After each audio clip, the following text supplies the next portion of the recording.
Now we have a corporate presentation for you on known and unknown, a risk management perspective. I would request Mr. Awais Syed, Senior AVP Enterprise Risk Management and Chief of Information and Cyber Security, ICICI Lombard General Insurance, to kindly come on stage for the presentation. Can we please have Mr. Awais Syed on stage?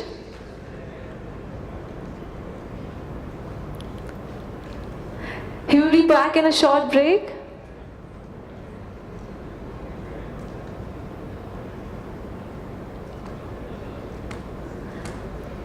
Please welcome Mr. Awais Syed, Senior AVP Enterprise Risk Management and Chief of Information and Cyber Security, ICICI Lombard General Insurance.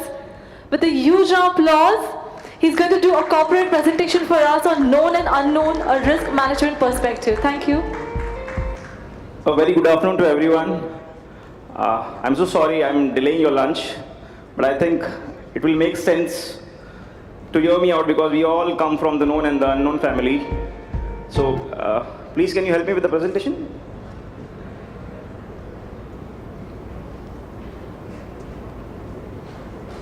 And unknown. So in this world of risk, small risk happens.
So welcome back to the reality.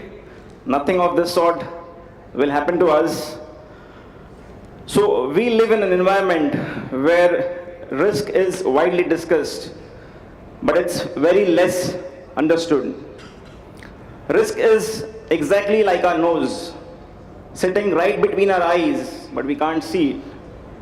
People say risk is omnipresent, risk is godlike in qualities, risk is everywhere. I completely believe in this, that risk is everywhere, and that's the agenda of the topic, the known and the unknown. The risk, what we know is what we know.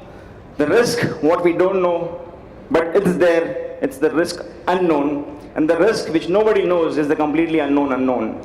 Allow me some time of yours to just take you through this entire process of risk management and how the unknowns and the knowns have created a hurdle so far.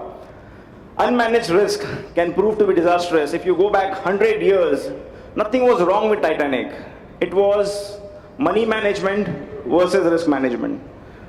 The makers of the ship went for money management rather than going for a risk management. If you speak about the recent, if you go back 20 years back, you can understand what happened to the major markets. There have been billions of dollars of wipeout because of risk completely going out of hand. If you talk about the stock market crashes of 1987, the Asian market crisis of 1997, the dot-com bubble burst of 2000, the failure of Enron, the failure of Barings Bank, the 9/11 terrorist attack, various other, the financial crisis of 2008, the Eurozone crisis. These are all examples of the unknown unknown, right? Till the time these events happened, these were all unknown. The second example where we see is, if these types of risk has to happen, it's too much of unknown happening this side. So what happens if a risk goes completely out of control? Please bear with me. So what happens if the risk completely goes out of hand? There is nothing we can do about risk. It's only about crisis management. When there is a failure in risk management, the only thing you have to manage is crisis management. Can I manage with this? Wow, beautiful. So let's continue forward. What happened during 9/11 is, we all know. What happened exactly in 9/11? The losses from 9/11 was almost 1/4 to the total GDP of UAE. It's close to around 105 billion. Till the time of 9/11, terrorism cover was given for free. Nobody thought a terrorist attack of this magnitude will ever happen. A terrorist attack of this magnitude was completely an unknown. That's the reason we call it a black swan.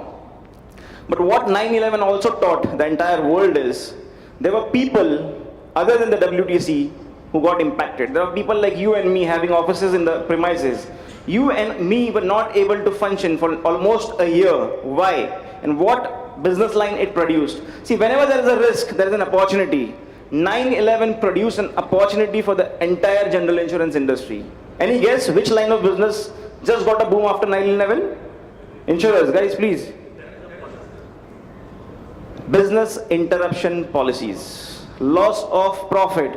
I am not in WTC, but still I am not able to do my business. I am not impacted by any peril. Still I am not able to do any businesses. 9/11 became a home for business interruption policy, for loss of profit policy. The next example we learned from is the 2011 Japan tsunami. What Japan tsunami taught us?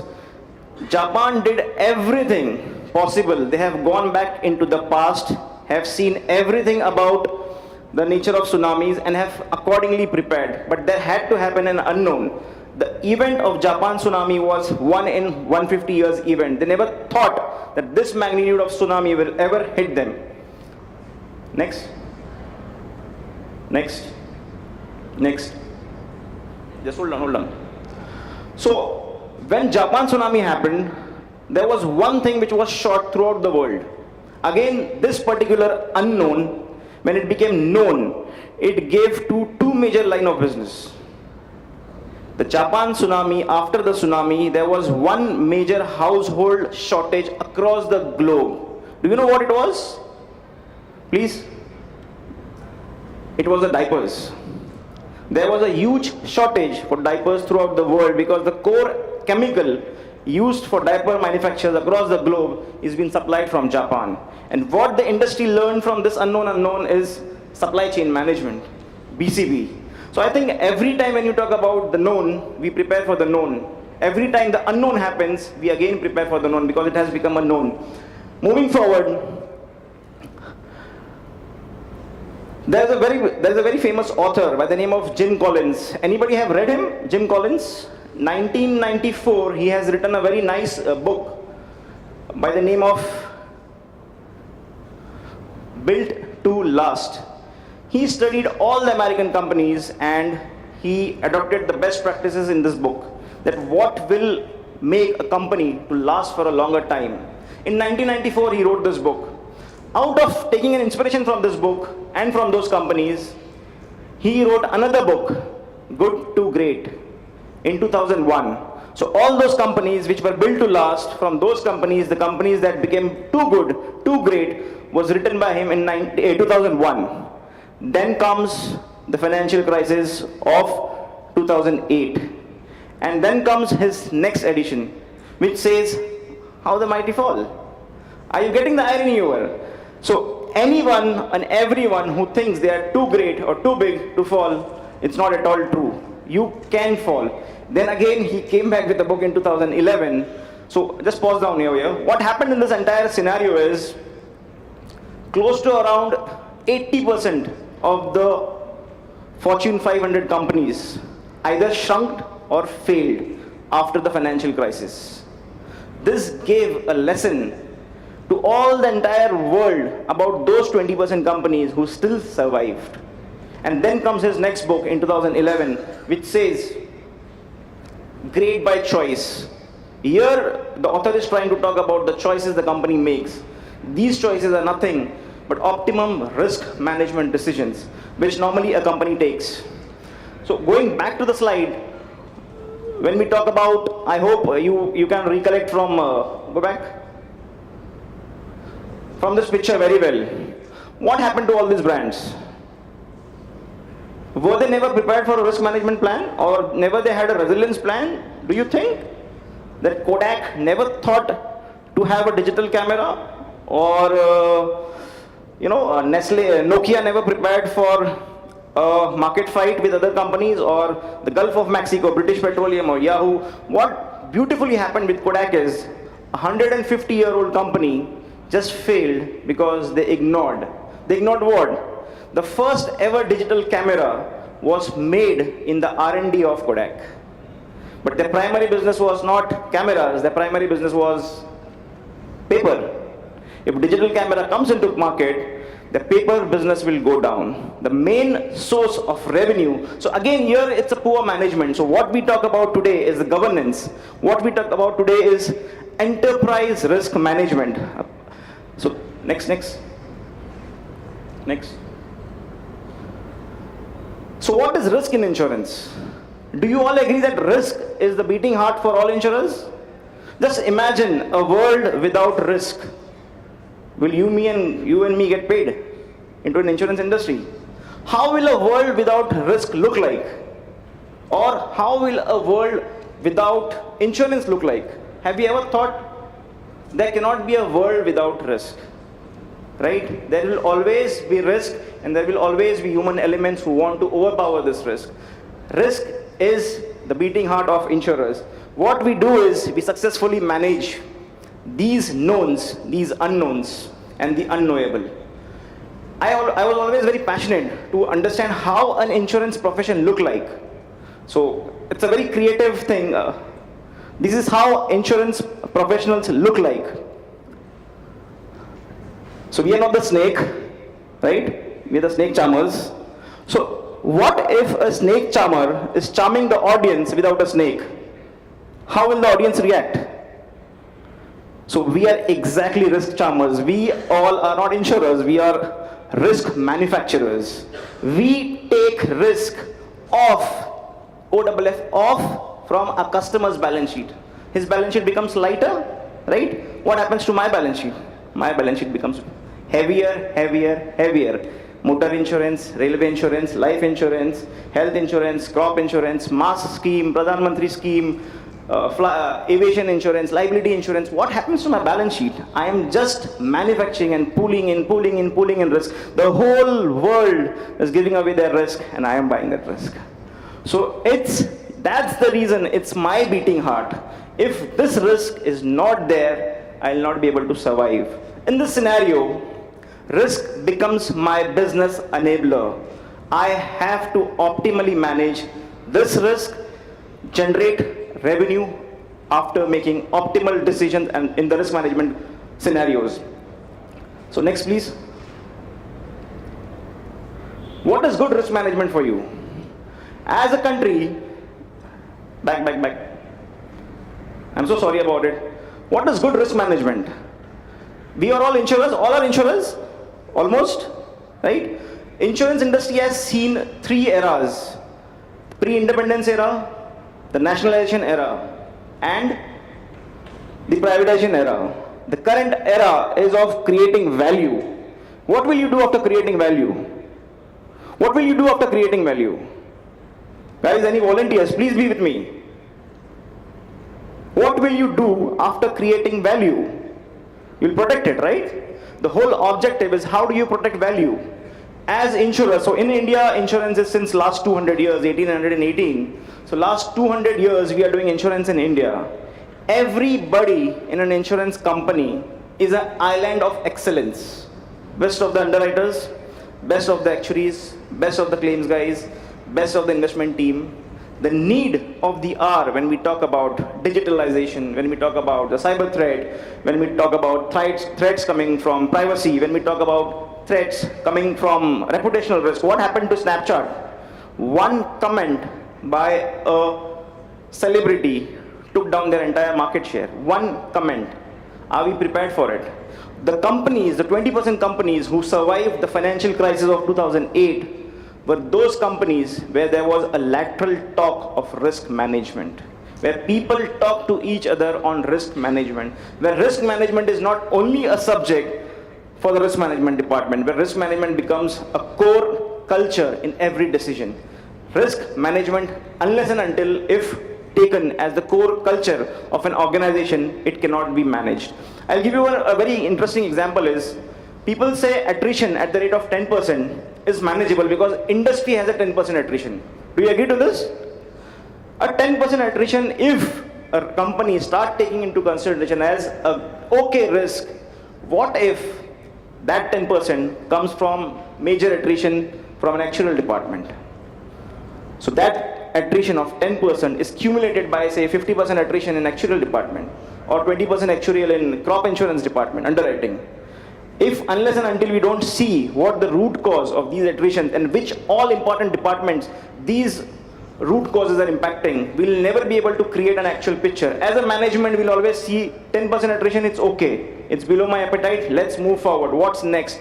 The current R of the time is deep down risk management. When we speak about the recent COSO framework or the ISO 31000 framework, they very specifically talk about building culture. Building culture is nothing, it's very simple, talking about risk. Building culture is nothing but just talking about risk. Unless and until you people don't talk, if all the decisions are made by underwriters, for an example, how will it happen? The underwriters, when the risks are below their appetite, needs to come to a committee, needs to discuss that, will this impact my solvency framework? Will a large claim impact my solvency framework? Do I need an approval from a particular committee? What if the entire procurement of an IT infrastructure is taken by an IT department? Don't you see gray areas of fraud if everything like this happens? Or gray area of lapses? To avoid the gray area of lapses and to avoid the unknown, there has to be a penetrated enterprise risk management framework.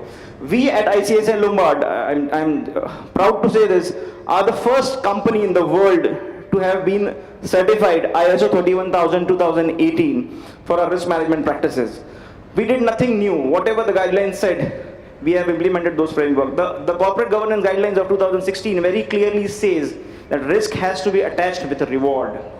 Internally, there has to be a 360 view of the entire enterprise risk management. So a limited thought I am giving to you all is building up risk culture is the simplest solution for managing risk. Thank you so much. I am short on time by 6 minutes. If you want to take any questions, please.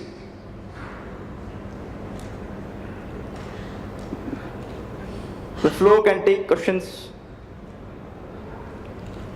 We are any which was not breaking for the lunch till you take a question. So it's a question waiting between you, me, and the lunch. Come on. Was I clear? I am so sorry about this entire fiasco, what happened with the presentation. So, shall I close it? Everybody? See, either you understood it, either we were all, I was not doing fair justice to this topic. So if I was not doing a fair justice, we can close. If I did a fair justice, come on, hit for a loud round of applause. Come on, guys, wake up. Thank you so much. Any delegate who would like to ask any question? Thank you so much, Mr. Awais Syed, Senior AVP, Enterprise Risk Management and Chief of Information and Cyber Security, ICICI Lombard General Insurance, for such a useful knowledgeable presentation on known and unknown risk management perspective. I would request Shefali Sonpur, Senior Director, Head Insurance Practice, UST Global, to kindly come on stage to felicitate Mr. Awais Syed.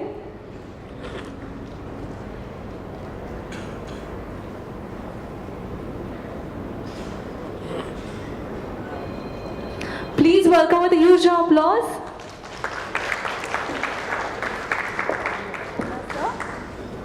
I would request Shefali Sonpur to kindly felicitate Mr. Awais Syed with a bouquet.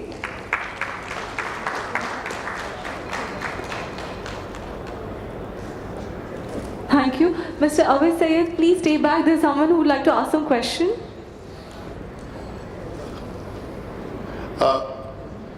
Somebody took Thank you, it seriously. Shefali Sonpur, Senior Director, Head Insurance Practice, UST Global. Somebody took it seriously. So sorry, I'm asking this question late. In a current scenario, most of the insurance company, are you a risk underwriter or a risk undertaker? Number two, how do you handle the objective risk? I'm a solution provider, sir. I am a risk solutions company. If you see my vision, we say we are the most admired, value creating risk solutions company with a global footprint. So I'm neither an underwriter nor I'm an undertaker.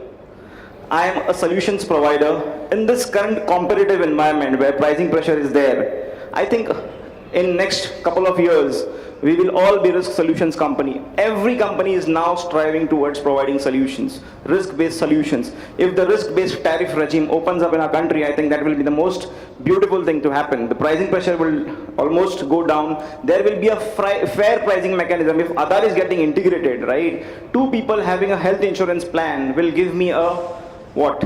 Law of contribution. There will be a fair law of contribution. No individual insurance company will have a burning ratio. There will be an equal loss ratio combination. So I think your question is valid, but I think I am a risk solutions provider.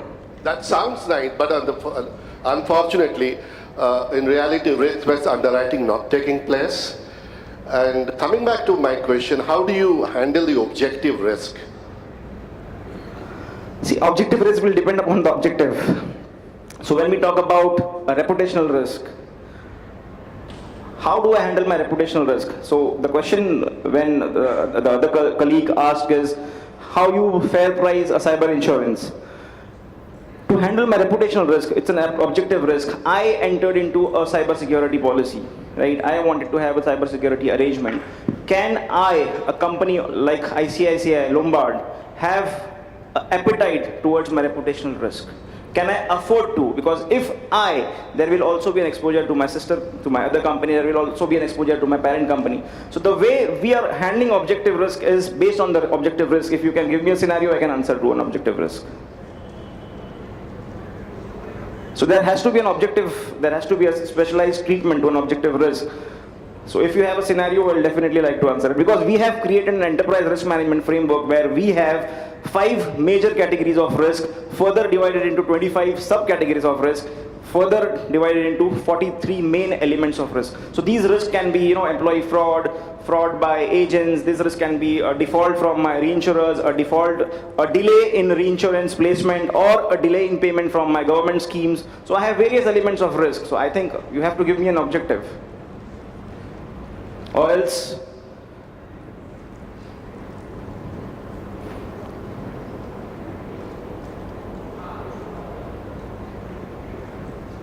you were mentioning about ICICI Lombard being one of the only company in the world. amongst the first company. First company to have the ISO certified. 2018. Yes. Can you explain me more on this? What all? Can you explain this on a much broader scale? How did you achieve it? What is that ICICI Lombard could do this? See, ICICI Lombard had a risk management framework adopted way back before the regulator came up with the guidelines. We have established a risk management practices in 2006. The regulator came up with a framework in 2009, and that is how we have created a risk management committee, which the regulator says there has been an appointment of the CRO. In 2010, we modified our risk management framework in line with the regulatory requirement. Between 10 and 13, what we realized is we can't talk to the committee after the risk has happened, right? we need to talk to the committee way before the risk is materializing towards my appetite. So in 2013, we first quantified our risks based on our qualitative judgment, because globally, very few insurers do an enterprise risk management. At the time of 2013, we had a very less awareness of what enterprise risk management happens. So we try to internally extrapolate whatever incidents, events happen. For an example, auditor's report showed a lot of incidences, internal audit report showed a lot of incidences. There was an AMS study published that said 40% or 38% of the insurers globally failed because only of the one reason. What must be the primary reason why insurers fail? Guys, come on. Sir, what must be the primary reason according to you because of which an insurer failed? Capital, adequate reinsurance. We also thought so. We thought catastrophic losses, we thought frauds, we thought adequate reinsurance. But the primary reason, 38% to 40% insurers fall because of under-reserving. Again, because of the unknown. You never know. You can't ride on reserving. So the company first, we are the first company even to publish our underwriting actual triangles on the website. We are the first company. So I think this small exercise for every process, we have a group process of PAC, which is we call process approving committee. Every process goes through an approval. Even for information security, if a process involves data moving out of ICICI Lombard, it hits my window. It hits my window. It has to get filtered from my window. So these are small practices got us the certificate, and we have been doing it since last 7-8 years. So I think we were prepared. The regulation, the updated framework came in February, so we were lucky that we were fairly prepared. As soon as the updated standard came in February 2018, we were anyway simultaneously applying for the standard, and we happened to be the first company to be certified ISO 31000 2018. Thank you, Mr. Awais Syed. My apologies, we can't take any more questions. We'll take it over the lunch if required. We are free He's to have available it in the over lunch and networking break. You can talk to him one-on-one. Thank you so much. Thank you so much, Mr. Awais Syed, Senior AVP, Enterprise Risk Management and Chief of Information and Cybersecurity, ICICI Lombard General Insurance. Thank you so much for your time and useful knowledge on known and unknown risk management perspective. Thank you so much. Now we're going to disperse for lunch. Kindly be back by 2 o'clock. It's a lunch and networking break. At 2 p.m. we have a presentation on IFRS 17 insurance contracts by Mr. Charanjit Atra, partner EY.